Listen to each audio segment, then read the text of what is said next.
This is Learning Works, a podcast presented by Hone. It's a series of in-depth conversations with L&D experts, HR leaders, and executives on how they've built game-changing learning and development strategies, unleashed business growth through talent development, and scaled their global L&D teams. Tune in for the wisdom and actionable insights of the best in the industry. I'm Tom Griffiths, CEO of Hone. Welcome to Learning Works.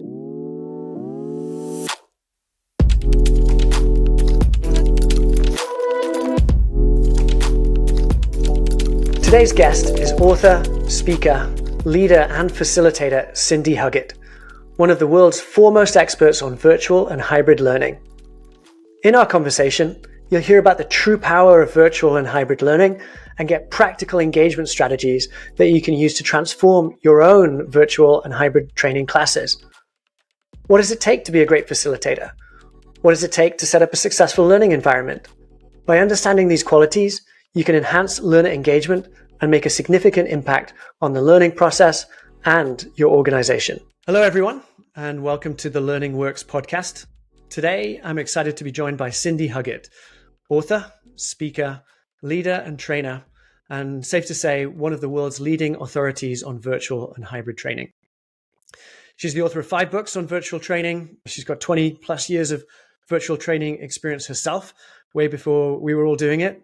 And that's part of a broader 30 plus years of experience in the training industry. Cindy knows the industry inside out and has been one of the global ATD board of directors in the past as well. Cindy, thank you for joining us. Welcome to the podcast. Thank you so much for having me. It's an honor to be here, and I'm excited about our conversation today. Absolutely. Likewise. I think safe to say in your area of expertise, virtual and hybrid training, it's been quite the roller coaster the past 3 years or so, with the pandemic driving everyone to 100% remote work. And then over time, gradually folks coming back into a more hybrid work environment, which now feels like the norm, all presenting different challenges for work, but also for learning and development. So we've got a lot to talk about, not least your new book that tackles exactly that, the challenges of training in a hybrid workplace. If it's all right with you, let's dive right in. Would love to get the latest. What are you working on right now? And what's most exciting to you? I have so many new projects. It seems like I'm constantly juggling, but in addition to the book that we're talking about, The Facilitator's Guide to Immersive Blended and Hybrid, I actually just released in May of 2023 another book on designing virtual learning for application and impact. And that was co-authored with the amazing Jack and Patty Phillips and learning transfer expert Emma Weber. And so we've been for the past few weeks doing a rollout for that, but I'm constantly creating content, and we're actually circling back to 2 books that I wrote in 2014 and 2018, respectively, the Virtual Training Guidebook and Virtual Training Tools and Templates, and updating both of those. The second edition will be out next year. So I'm constantly creating new resources, trying to keep up with the times and equip facilitators and learning leaders with what they need to be successful. So those are the things I'm working on now, and I'm really excited about everything. That's fantastic to hear. Congrats on the new book from a couple of months ago. Excited to talk about that at some point. But yeah, those 2 originals from way back 2014 were really the textbooks for us as we built out Hone, the basis for us getting connected all those years ago. Thank you for those, and excited for the second editions. For the Facilitator's Guide to Immersive Blended and Hybrid Learning, there's clearly a lot behind each of those terms, and you chose them quite deliberately. So I was wondering if you could talk about how you came to choose those elements and how they're related to each other.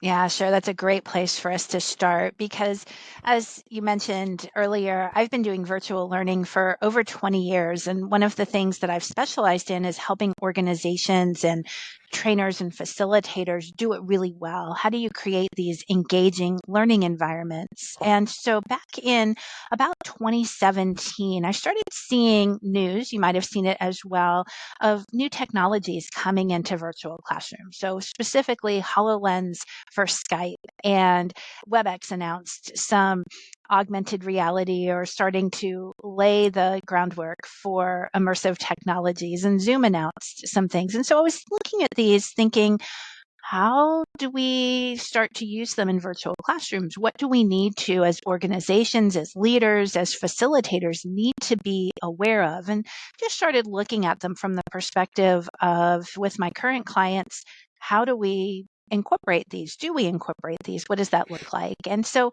in my quest, I started realizing the potential of immersive learning and how the intersection between virtual training and immersive learning happens with technologies that are becoming more readily available. That led me to propose a book to ATD Press on the Facilitator's Guide to Immersive Learning. And as I was writing that, what happened in 2020, right? It was right about that time. So this book has been in the works for a couple of years. And as the landscape was shifting, and as I was already writing about immersive learning, needed to also equip organizations and facilitators with news on what's going on virtually. And in the transition from classroom to online, so many programs started becoming blended. In other words, not just 3 days in the classroom in person, but that 24 hours of content that some can be self-directed, some can be facilitator led. And what do we do with that? And so that's where the blended came from. And then, of course, hybrid. I actually wrote about hybrid learning back in 2016 on how to do it. And the three things just naturally came together where we look at the facilitator skills in modern learning environments, which happen to be the virtual classroom, the hybrid classroom, the blended learning journeys, the immersion that takes place with virtual reality and augmented reality, and putting them together in one book just really made sense. Absolutely. No, that makes a lot of sense. Immersive, blended, and hybrid coming together. And I think there's some really exciting kind of futuristic training experiences that can be delivered with the new hardware that's coming at some point in terms of VR. But I think it's good for us to focus on the blended and the hybrid part because I think that's what most folks in their day-to-day are experiencing. We're obviously big fans of virtual training at home, but I'd be curious what you've experienced over the years in terms of virtual classroom experiences. And what do you think are the most or the biggest misperceptions that people have about virtual classrooms? Oh, what a great question. When we think about those misperceptions, and they're not necessarily new, they've been around for a while, virtual learning. And when we say virtual, let's just be clear, we're talking about the facilitated live online classroom. Right. And for some reason, the misperception of presenting is the same as learning. And we know it's not. It's not. I know it's not. And on paper, that seems good. But what happens, I think, in too many organizations is maybe a trainer or a facilitator isn't upskilled or equipped with what they need. They realize I'm not able to see the audience, or maybe we're not using cameras for this portion for whatever reason. And they just go into lecture mode. They Mm-hmm. slip into that. Or what happens is you can put a lot of people into a virtual classroom. Right? And just because Mm-hmm. you can doesn't mean you should. When Mm-hmm. you're a facilitator faced with 100 people or more in a virtual classroom, it's a lot harder to get the collaboration, the conversation, the relationships. So again, they default to presenting. And so there's this misperception that presenting equals learning. And we know that's not true. And if we could, and what I share with people is if you could play a recording back of a virtual class and somebody watching that recording would have essentially the same experience if they were live attending in the classroom, then that's not a virtual class. That's a presentation. That should have been a video. That's a meeting that should have been an email. That's a virtual class that should have been a video recording. And the misperception around that still exists. But there's another one that's almost sounds the opposite, and that is that engagement or entertainment also equals learning. That if you bring people together and ask enough poll questions or do enough breakout groups, that learning takes place. And just as much of a misperception as presenting equals learning, I think interactivity sometimes can be misconstrued for learning. And it really needs to be meaningful. It needs to be leading towards learning objectives. It needs to be engagement with a purpose that allows the learning to take place. So let's be clear about that as well and be honest about it. Just because you're answering a poll question or clicking on the screen doesn't also necessarily mean that you're learning. Yeah, no, absolutely. Such a great couple of points. Like you say, if it's just presentation mode, it might as well have been a video that you could watch anytime more conveniently. We also think about the convenience of the virtual classroom experience, regardless of where you are. So it's got this aspect of inclusiveness, because you can reach folks that don't have to be in the same geographical location. But also because it is more convenient, you can do it over time, once a week instead of a big long session on one day. And that can lead to better learning outcomes through reinforcement and accountability. And it's just a magical modality when used. It is. And Tom, just let's dwell on that for a quick moment. And Sure. the virtual classroom has so many benefits. And I think sometimes we forget about that. We often think of virtual learning, or organizations look at it as a secondary type of learning when it's not. The ability to come together to collaborate, discuss, practice, explore, have these rich conversations with the tools that most virtual platforms give you now, we're reaching audiences that before wouldn't have been able to participate in a learning experience like that. We have more tools at our disposal in a virtual classroom than we do in person. Think about the collaborative whiteboards or the simplicity of getting into small groups or breakouts, that you can have those directed, individualized conversations and many other creative ways you can use those tools. And maybe thinking back to the misperceptions of virtual learning not being as effective, when really it can be even more effective than meeting together in person or some of the other modalities that are out there. Totally agree. Yeah, no, thank you. Let's go into a little bit more detail then, because you'd mentioned all those different features that you can use, but also to watch out for the fact that just using them doesn't mean that learning is occurring. So when it comes to how you advise people on designing their virtual sessions, using things like polls or chat or breakout rooms, how can you make that a worthwhile feature of the class? And how do those get deployed across the window that you have for learning?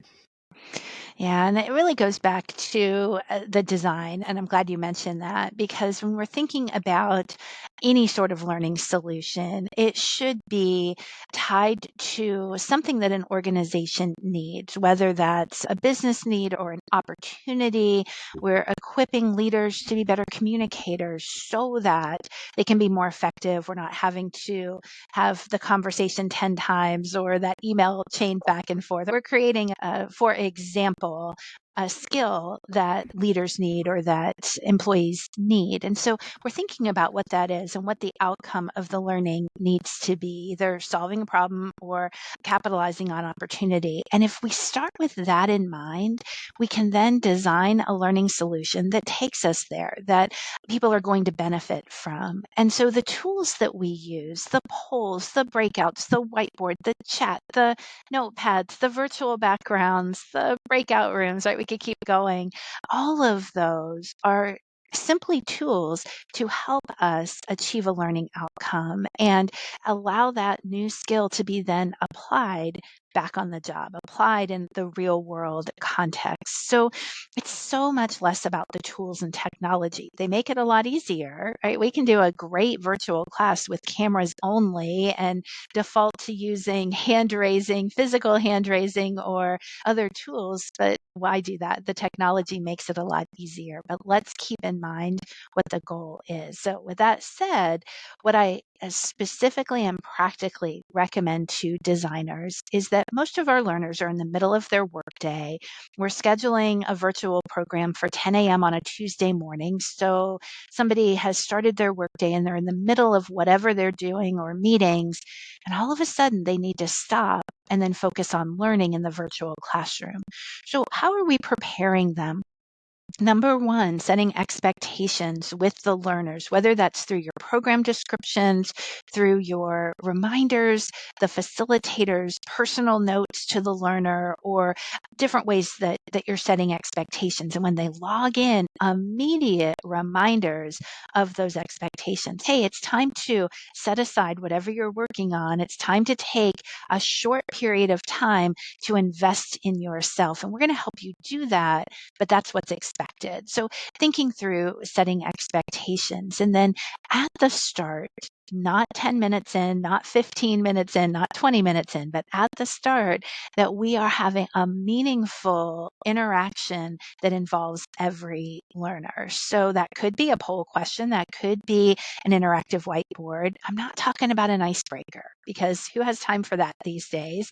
It should help with the social connection, but we're looking for some immediate interaction. One of my favorite things to do is to, for example, let the learners introduce themselves before the facilitator introduces. It's very simple, but we're shifting the focus to the learners instead of the facilitators. Or within the first 5 minutes, putting them into a breakout room with one other person to create a learning or an accountability partner. So the point is, right at the very beginning, we're setting the tone, we're setting the stage, not for the sake of interactivity, but for the sake of creating an environment where everyone's included and everyone is part of the learning experience. And then we continue from there. We make use of the tools to allow for conversation, collaboration, discussion.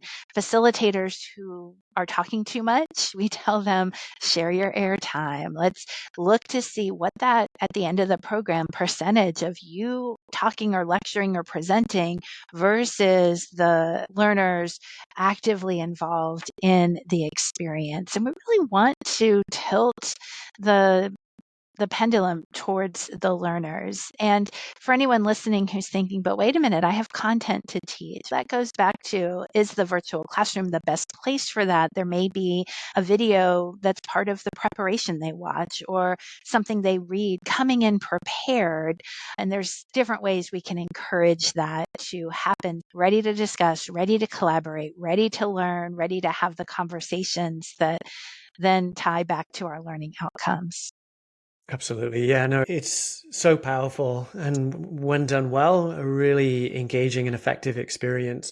I think just a few of the things that you mentioned there for the smaller group, being able to introduce themselves just shows how different this can be to the more traditional webinar formats for dozens or hundreds of people.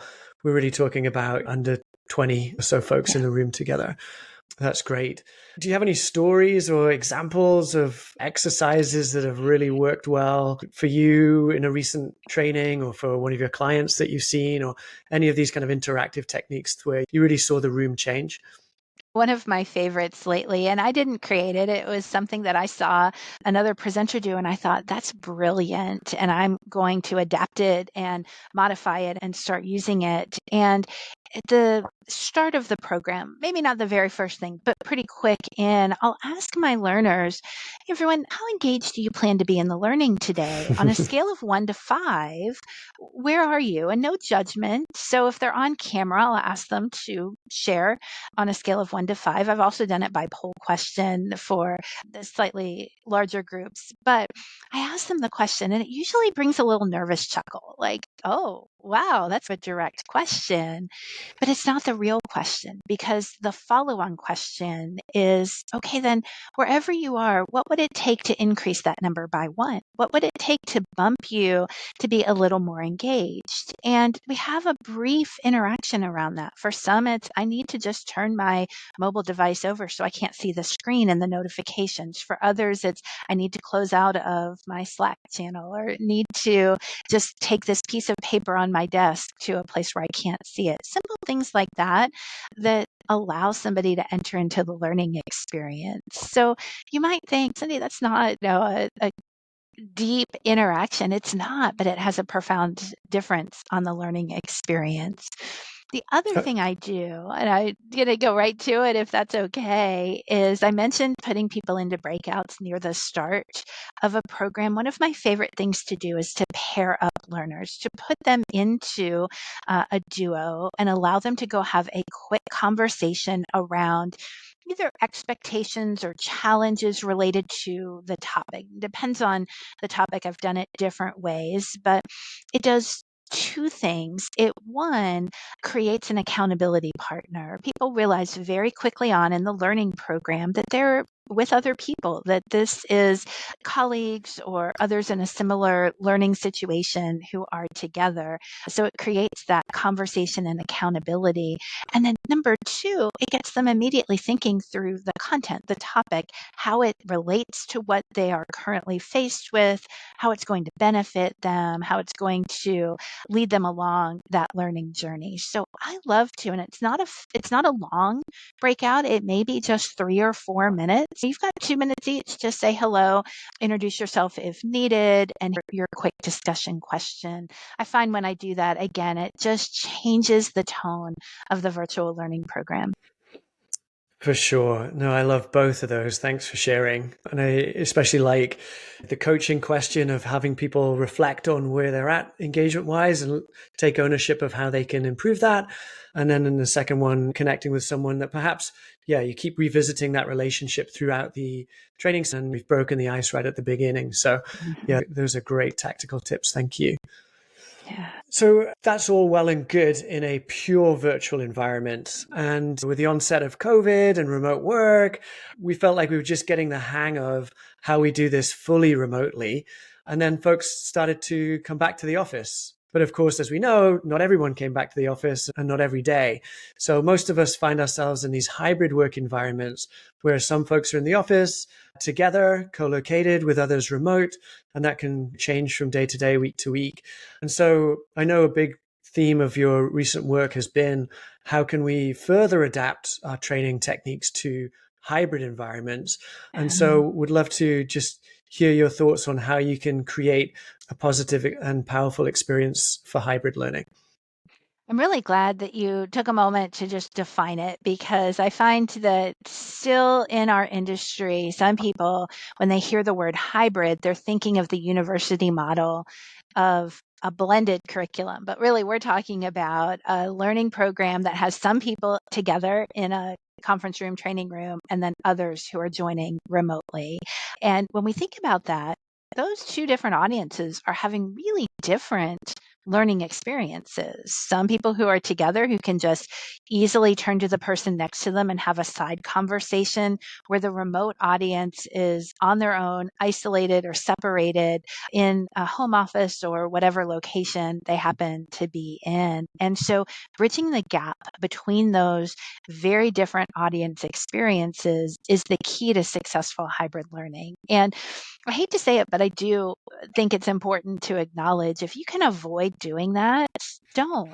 Create a program that is for your in-person audience, and then create a parallel program that is for your online audience, and run them not necessarily simultaneously, but in your learning catalog of programs. So if you have the resources to do that, I think that's a big question that learning leaders should be asking themselves right now around the right format to use for learning. Is it virtual? Is it in person?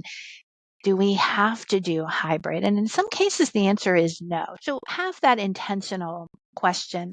Now, if you realize, because of our workforce, resources, limitations, the way we're structured, hybrid learning makes the most sense, then the second set of questions to ask are, okay, number one, do I have the technology in place, or can I get technology in place that's going to make that an easier experience for everybody involved? So that technology piece might be whatever virtual platform you're using. Do they have a kit that is a room, like a Zoom room, room or a Teams room?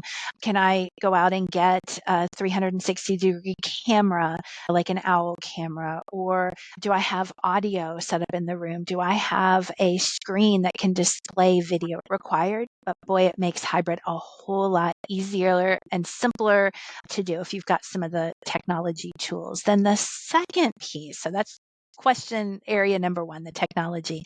The second piece is, am I upskilling my facilitators in how to do hybrid well? Because it is a true skill to be able to bring in and draw in and include your remote attendees so that they feel like they are part of the learning experience, right? We want to design it well. We want to have activity adaptations for those who are in person versus those who are remote. But it's the facilitator who, in the moment, needs to draw in the remote audience. And so the way we ask questions, the way we focus on the remote audience first, the way we invite everybody to come in, how we manage the discussion. What do we do, for example, when there's a side conversation that takes place in person and the remote audience didn't hear it? So we really want to, and a large part of my work over the past year to year and a half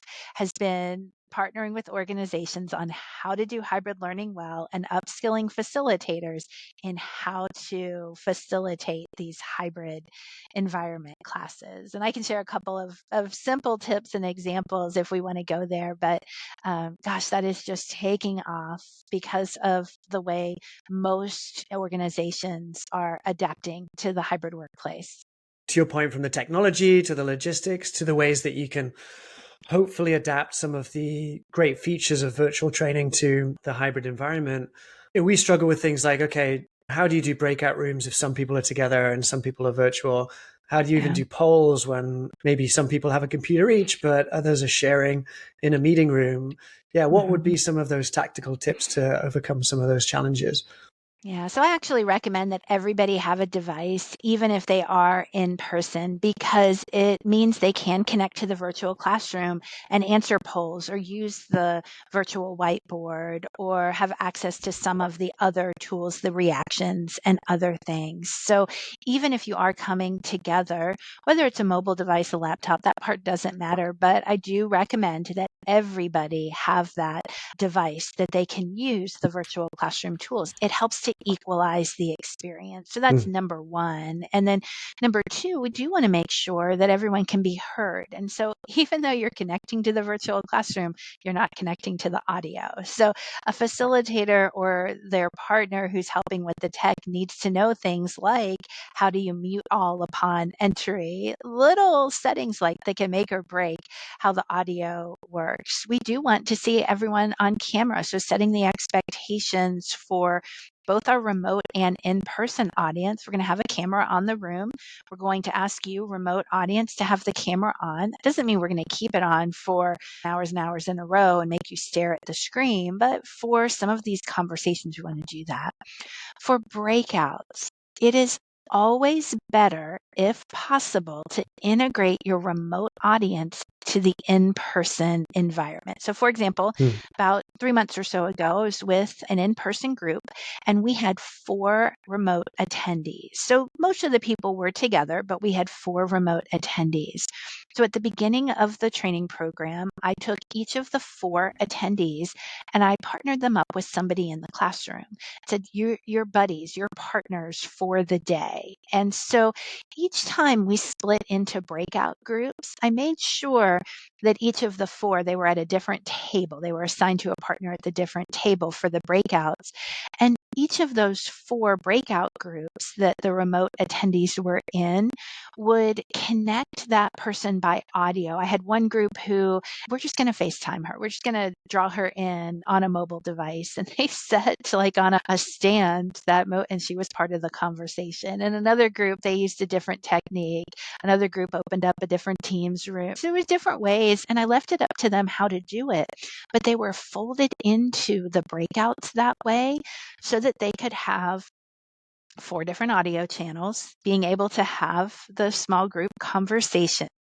I think one group left, they went to a different meeting room and used that. But anyways, the point was we folded them in. It's a lot easier to just say, okay, you 4 remote participants, go have your Right. own breakout. And there's a time and a place for that. We don't want to rule it out altogether. But if practically you can fold and integrate the 2 audiences together, again, you're creating a more equitable and inclusive learning experience, which is what we want in a hybrid classroom. That's fantastic. And yeah, it just speaks to your earlier points of needing to master the technology so that you can deliver the experience that you want that supports the learning group. Also clear in that is just the importance of the facilitator themselves and their skills, both on technology, but moreover on facilitation. In the book, you talk about the evolution from instructor to trainer to facilitator. Would love it if you could just lay out that evolution and the term that you coin in the book, the facilitator of the future. It would be great to understand a bit more as well. Sure. And so a couple of things come into play here. And one of them is in the instructional design world over the past couple of years, the term learning experience designer has become that name that instructional designers are going by. And there's a big debate in the industry. Is that the same thing as an instructional designer, or just a new name? Or is it truly a new role, somebody who is designing learning experiences? And so, parallel to that, you can think about the facilitator role, right? If designers are designing learning experiences, then trainers, instructors, presenters, we're facilitating learning experiences. So I see a big parallel there. And when I think of the role in the past, right, we have teachers, we have instructors, we have educators, and it's not that those roles are going away. And when we think about a global audience, in some countries, those terms have very specific credentialed meetings where you're credentialed to be an instructor, you're credentialed to be an educator. And so I'm not necessarily talking about that, but really looking at if our goal is to equip a workforce, to equip employees, to equip people with new skills, then it's not just about us teaching or just about somebody training or instructing. There may be an element of that, but really we're facilitating their learning. We're enabling them to learn. And so I think the term facilitator applies best, whether that's somebody's job title or not.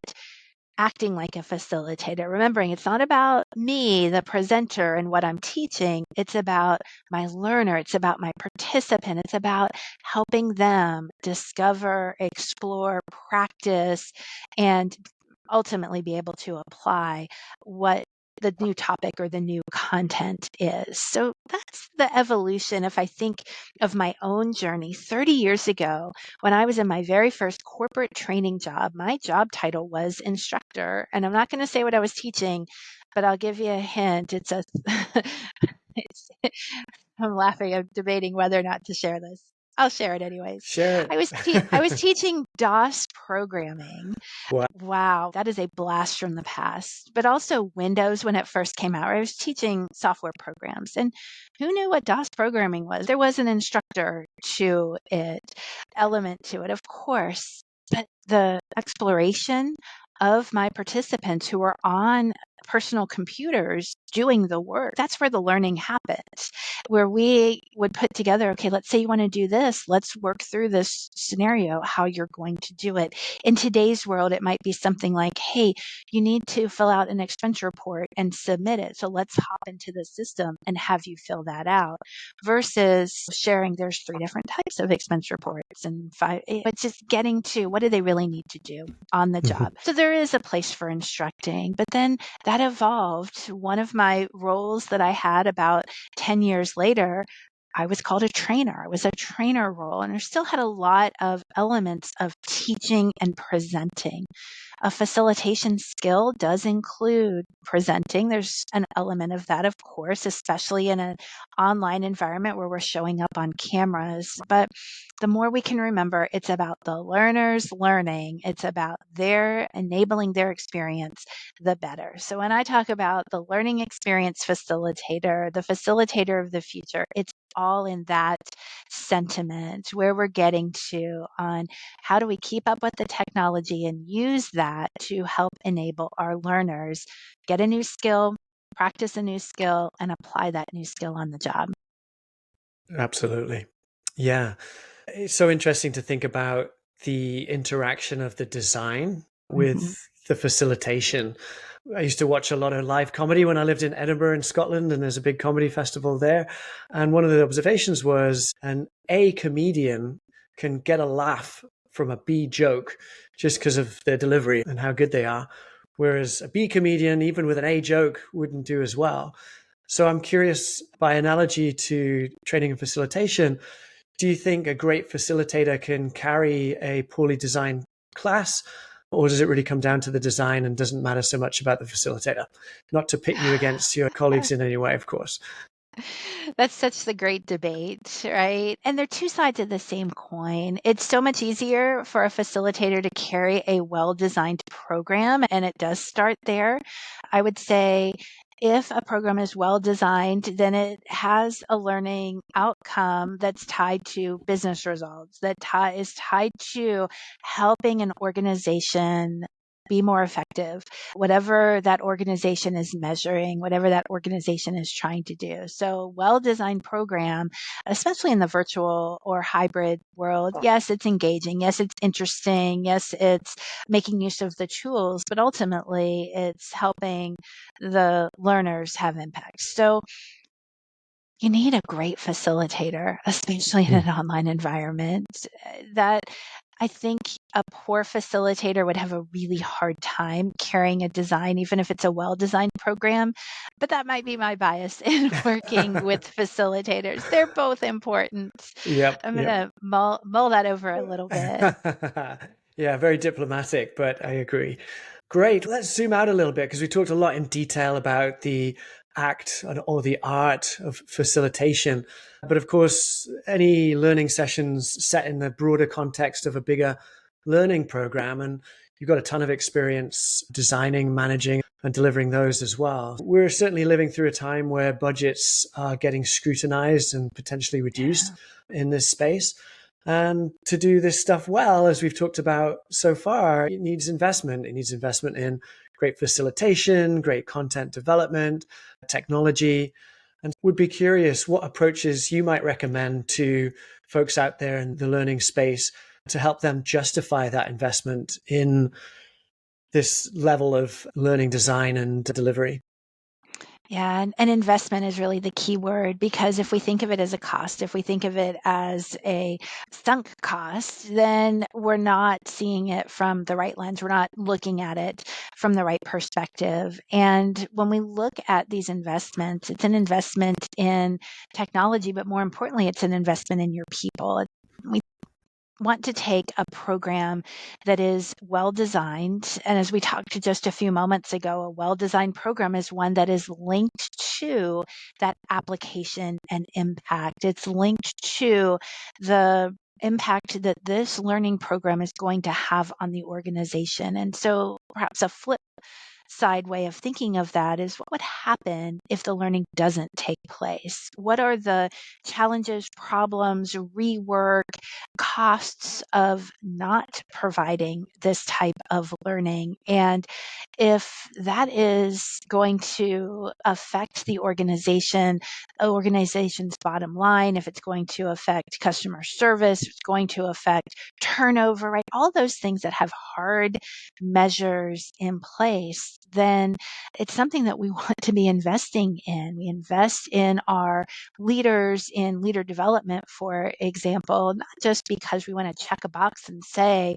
we provide leadership development, but because we want those leaders to have effective conversations with their employees so that they can achieve business results, or they can sell more product, or they can meet customer service, or whatever the business goals happen to be. And so truly looking at it as an investment.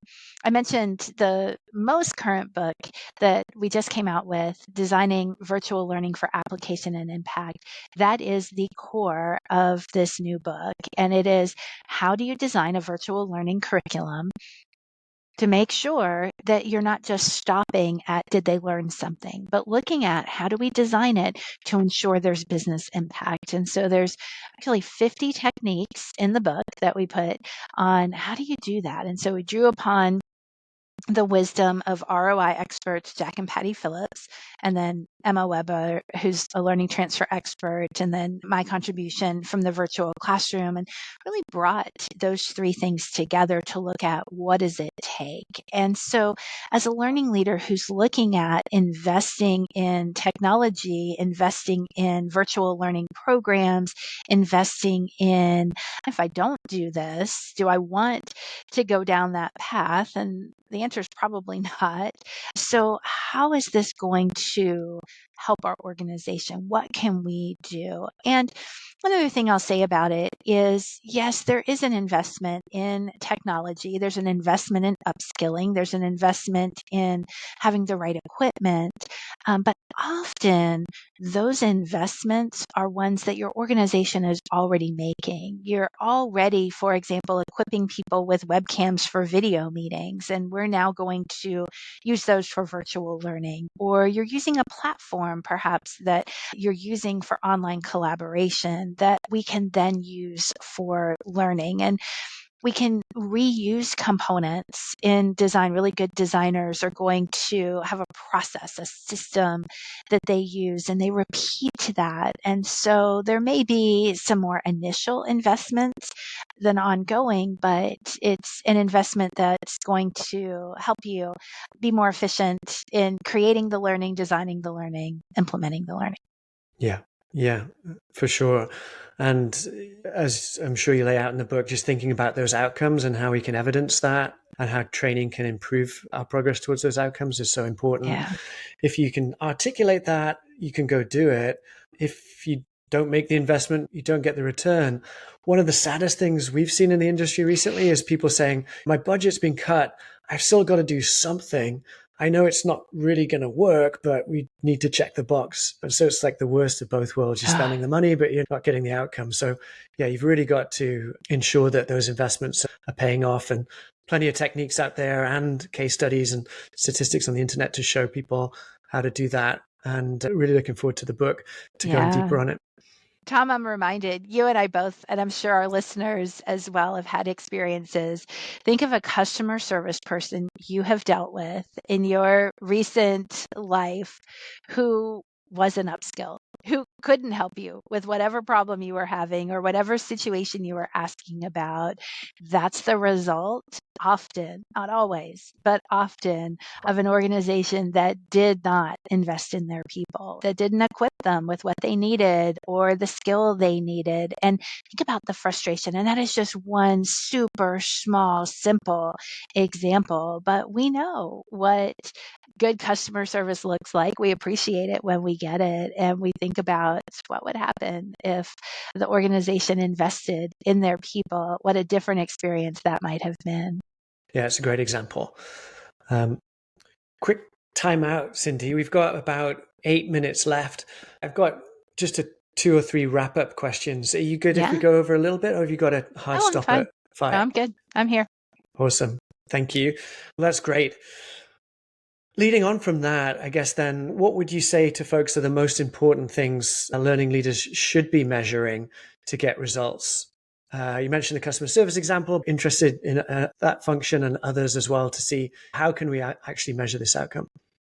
I would point to whatever the organizational measures are. I don't know that we have different measures as learning leaders. If the organization has a goal, for example, to roll out a new product next year, then that's where our learning efforts should be. Or if we're struggling with employee engagement and employee turnover, we should be looking at how can we help with learning opportunities that will have impact there.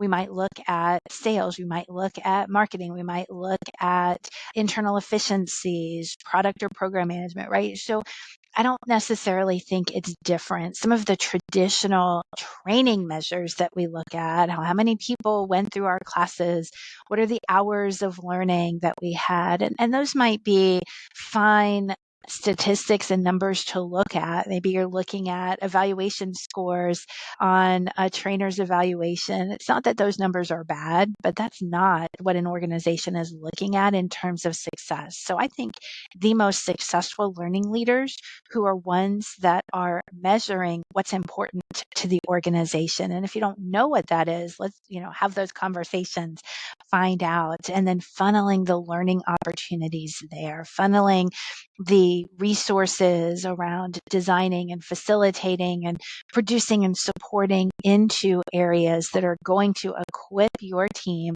to have application and impact on the organizations. Somebody who works for a nonprofit or manufacturing or aerospace or pharmaceutical, right? They're all going to have their different measures. But my guess is it falls back on one of the traditional key performance indicators around time, quality, money, sales, those things. So as learning leaders, let's keep our eye and ear to those as well.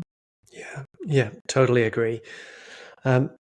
We've talked a bit in depth about how you design an effective learning experience for an intimate group of, say, 15, 20 folks, and that's extremely powerful. But then there's the question of how that scales across big populations at big multinational corporations, or even folks that have got more than 20 people in their company, which is almost every company. It's a big topic that we could go deep on in another conversation, but I would love to get your high-level thoughts on how you then go beyond just the singular small classroom experience and then scale that to large populations, and what some challenges that can arise there are and how to overcome those. Yeah, that's such a great question, especially when we think about the really large multinational organizations or those who just have a large population that need the learning. And some of it goes back to design. If you need to scale a program, we know the value of small group and small cohorts going through a learning journey together. But we can look back in 2012, right? I think it was 2012 when it was declared the year of the MOOC, the MOC. Remember that? The Sure. massive open online courses. Let's get hundreds of people into these live online courses. And that didn't last very long. They're still around. But what happened was they shifted to have a lot of the content in self-directed asynchronous learning, and then coming together, bringing together the smaller cohorts for the discussion, collaboration, conversation. And I think we can take a lesson from that. When we need to scale a learning program, the ability to determine what can be done synchronously, asynchronously, and what's the right mix, the right component mix. So, for example, if I'm going to learn a new skill, I'm going to just take a generic one. I need to learn how to do a performance review with an employee. And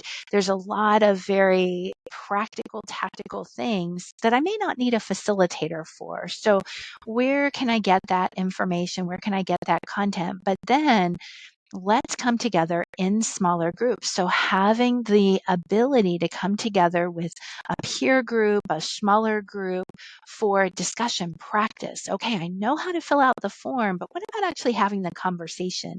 And what do I do when an employee says, I don't agree with that, or this isn't right, whatever that challenge may be. And so coming together in smaller groups. So we have this umbrella, if you will, different parts of the learning experience or the journey, different components. Some I do on my own, some I do together. You can scale that in organizations when you have a facilitator who might meet. Let's take one facilitator who's in a geographic location.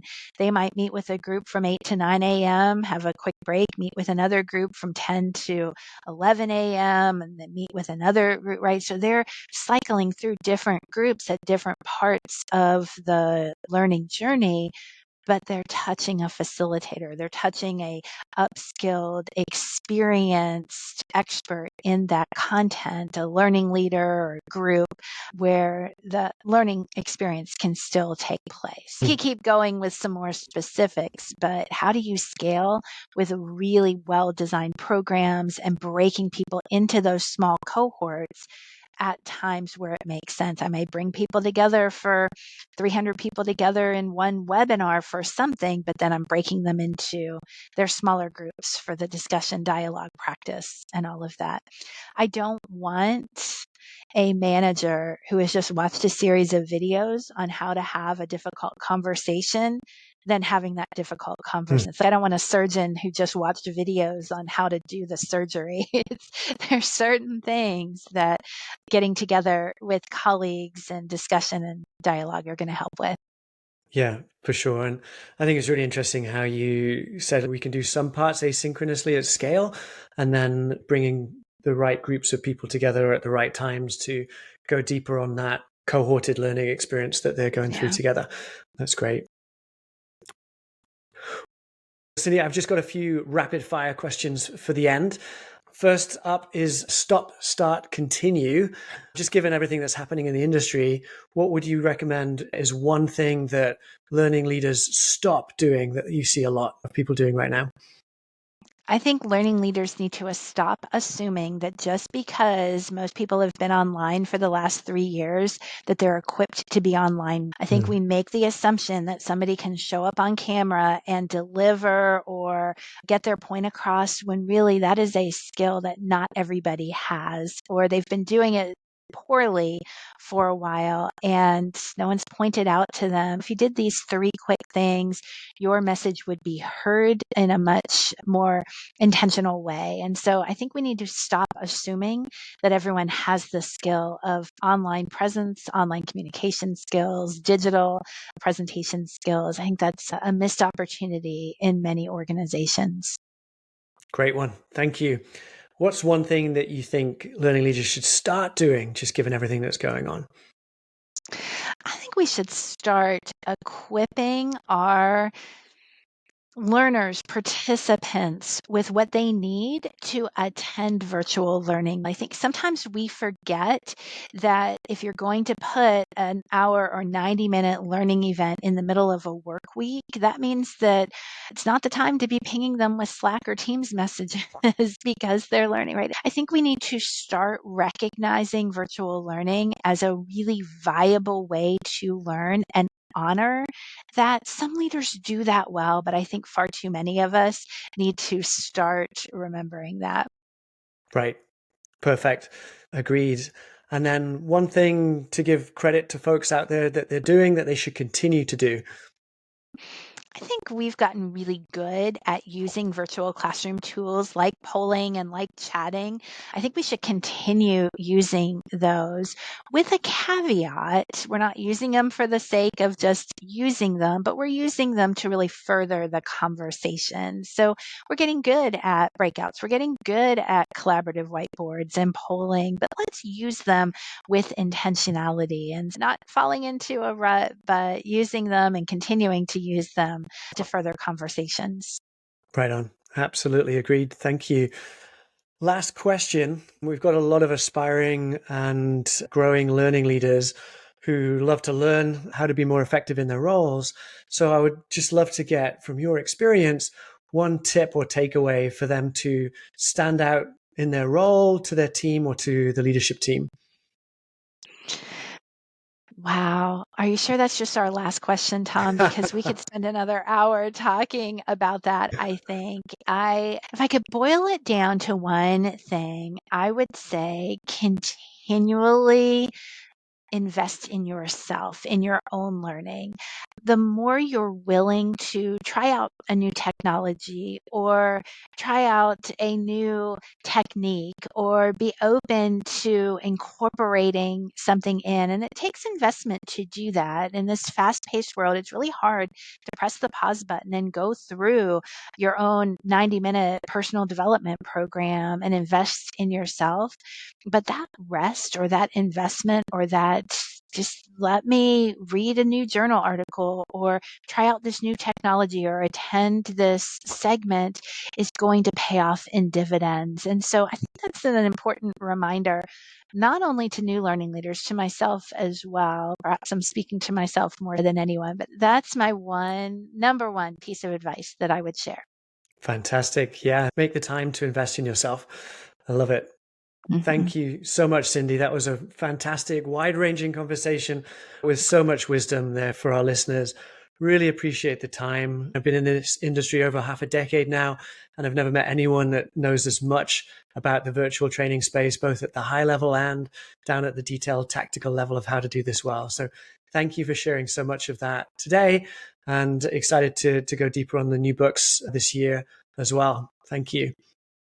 Thanks, Tom. It's been an honor to be here, and I've loved our conversation. Likewise. Thanks, Cindy. See you soon. Thanks for listening to Learning Works. If you've enjoyed today's conversation, we encourage you to subscribe to the podcast for our exciting lineup of future episodes. Learning Works is presented by Hone. Hone helps busy L&D leaders easily scale power skills training through tech-powered, live cohort learning experiences that drive real ROI and lasting behavior change. If you want even more resources, you can head to our website, honehq.com. That's honehq.com for upcoming workshops, articles, and to learn more about Hone.